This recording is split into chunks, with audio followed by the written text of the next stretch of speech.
Wabarakatuh. Jadi habis zuhur ngaji nemukan ayat, kita mulai. Alhamdulillah hamdan yuafi ni'amahu wa yukafi'u majidah, la tuhsa sana'un alaik kama anta asnaita ala nasik. Asyhadu an la ilaha illallah wahdahu la syarikalah wa asyhadu anna Muhammadan abduhu wa rasuluh. Allahumma sholli wa sallim ala Muhammadin wa ala alihi wa ashabihi ajma'in, amma ba'du. Bapak yang dirahmati Allah, kita sempatkan ngaji sebentar, 1-2 ayat.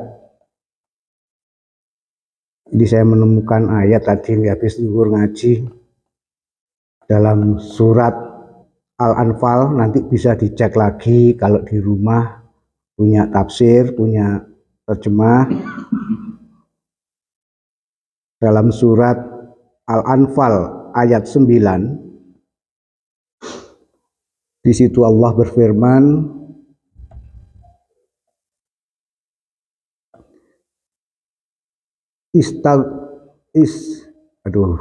meripatnya masih belum normal ini.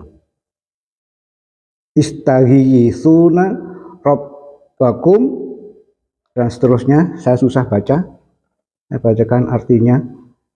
Ingatlah ketika kamu memohon pertolongan kepada Tuhanmu, lalu diperkenankannya bagimu, sungguh aku, yaitu Allah, akan mendatangkan bala bantuan kepadamu dengan 1000 malaikat yang datang berturut-turut. Surat Al-Anfal ayat ke-9. Surat Al-Anfal itu artinya, Anfal itu artinya harta rampasan perang. Surat ini turun di Madinah 2 tahun setelah hijrah. Di situ terjadi perang Badar, dan berkenaan dengan perang Badar itulah kemudian turun ayat ini, di mana Rasulullah dan para sahabat kebingungan karena akan menghadapi pasukan musuh yang kuat dengan perlengkapan yang kuat, jumlahnya 10.000. Sementara kekuatan kaum mukmin, kaum Islam, yang mukmin itu hanya 300 belasan orang. 300 belasan, nggak sampai 320. Itu dalam tafsir-tafsir dikatakan begitu. Nah, Rasulullah kemudian memohon pertolongan kepada Allah. Di situ diawali dengan taghiyisuna, itu yang kemudian kita kenal sekarang ini dengan istilah istighosah.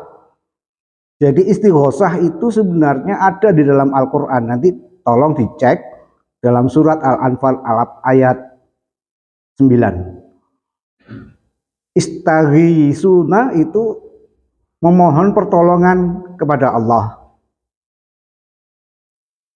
Pertolongan apa ya? Pertolongan menghadapi kekuatan musuh yang jumlahnya 10.000.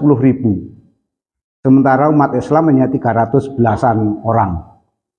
Nah, kemudian Allah menurunkan bala bantuan berupa malaikat yang jumlahnya 1000 yang datang berturut-turut. Nah, berturut-turut ini beberapa tafsir, saya tadi juga baca beberapa tafsir karena di rumah ada, saya sedia tafsir. Ada tafsir Ibnu Katsir, ada tafsir Al-Maraghi, ada tafsir Al-Azhar karangan Buya Hamka, ada tafsir Al-Misbah karangan Quraisy Shihab.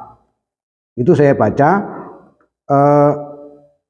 Ternyata ayat ini ada kaitannya nanti dengan surat Ali Imran. Mohon nanti dicek, dibaca surat Ali Imran ayat 123, 124, 125. Di surat Ali Imran itu, ini kata berturut-turut itu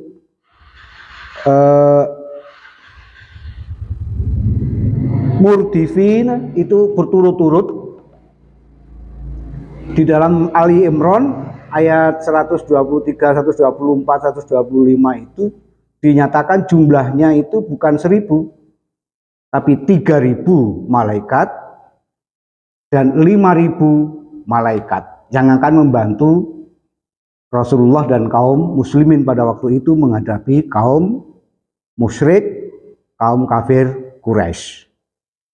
Nah, kemenangan-kemenangan yang diberikan oleh Allah itu saya lanjutkan pada ayat ke-10, dan tidaklah Allah menjadikan bantuan itu, bala bantuan itu melainkan sebagai kabar gembira agar hatimu menjadi tentram karenanya. Dan kemenangan itu hanyalah dari sisi Allah. Sungguh Allah Maha Perkasa, Maha Bijaksana. Jadi kalau kita memperoleh kemenangan, perang Badar menang. Kalau 10.000 dibanding 300 itu kira-kira berapa persen itu? Dalam beberapa tafsir diterangkan kondisi Nabi Muhammad waktu itu dan pasukan kaum muslimin itu tidak hanya kecil sedikit, tapi juga minim peralatan. Dari kalangan duafa, orang-orang miskin. Sementara kaum kafir Quraisy, kaum musyrik itu orang yang kaya-kaya yang menguasai aset-aset ketika itu. Nah, sekarang ini di Indonesia ada sepertiga konglomerat itu apa? Oligarki. Ada berapa orang itu menguasai sepertiga ekonomi Indonesia. Mereka punya kekuatan. Dia menguasai sepertiga kekayaan Indonesia. Nah, saya dari ayat ini saya kemudian optimis bahwa akan datang kemenangan Allah. Tetapi ketika saya membaca surat Ali Imran dan tafsirnya, bahwa kemenangan itu akan datang, bantuan Allah itu akan datang bersyarat. Apa syaratnya? Syaratnya adalah bahwa kaum muslimin ini harus teguh pendirian, tidak menyimpang. Nah, itu menjelaskan kekalahan umat Islam ketika perang Uhud. Kenapa perang Uhud itu umat Islam menjadi kalah? Mungkin Bapak-bapak tahu ceritanya, kenapa umat Islam kalah? Padahal peralatannya lebih lengkap, pasukannya berimbang. Kenapa kalah? Yang jumlahnya sedikit, tidak ada peralatan, malah menang. Dibantu oleh 1000 malaikat di ayat ini. Tapi ketika di perang Uhud menjadi kalah. Karena apa? Saya waktu itu di Mekah, kebetulan hotel kami itu jendelanya itu bisa melihat Bukit Uhud. Nah, kemudian dari itu saya teringat cerita. Nah, ini kita beberapa hari lagi kita akan pilpres. Kalau umat Islam hubud dunia, orang kalau sudah hubud dunia, wakarohiyatul maut, dia takut mati. Ada nggak kira-kira ulama yang hubud dunia wakarohiyatul maut itu? Ya, Bapak cari sendiri aja. Siapa? Memburu harta dunia, maka itu kunci dari kekalahan hidup. Jadi orang yang hubud dunia itu adalah kunci kalah hidup dalam hidup ini, dalam pertempuran hidup. Masing-masing pribadi kita, keluarga kita bertempur dalam hidup ini. Bagaimana membangun keluarga kita? Kalau kita sudah hubud dunia, habis kita.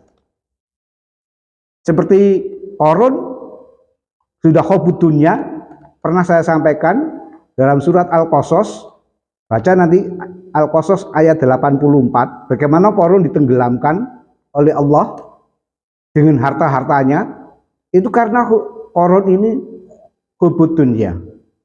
Nah, saya kira itu Jadi kunci terakhirnya adalah hadis tadi, al-haqqu bila nidom yaglibuhu bil batil bin nidom. Kebenaran yang tidak diorganisasikan dengan baik akan dikalahkan oleh kebatilan yang diorganisasikan dengan baik. Bagaimana agar kita nidomnya baik? Saya di grup WA itu sempat memberikan nasihat lah ya. Janganlah kita ini mengolok-olok, menghujat, marah-marah dengan paslon lain. Marah, mengumpat dan macam-macam itu justru mencerminkan kita ini tidak punya nizam yang baik. Orang yang punya nizam yang baik itu mengendalikan diri. Syukur alhamdulillah, saya kira bapak-bapak yang hadir di sini atau sekitar sini punya kecenderungan untuk memilih orang yang baik. Walaupun dia dihujat, difitnah, dimacam-macam, beliaunya tidak pernah marah, tidak pernah membalas, tidak dicurangi, tidak pernah melaporkan kecurangan itu. Inilah kesabaran. Dan saya yakin innallaha ma'as sabirin. Sesungguhnya Allah bersama orang yang sabar. Saya kira itu mudah-mudahan nanti bisa dikaji Bapak di rumah, dilanjutkan membaca. Kalau kagungan tafsir bisa membaca tafsirnya. Surat Al-Anfal ayat 9, 10, 11. Surat Ali Imran ayat 123, 124, 125. Kurang lebihnya mohon maaf. Aku qouli hadza wa astaghfiruhu innahu wal ghafurur rahim. Assalamualaikum warahmatullahi wabarakatuh.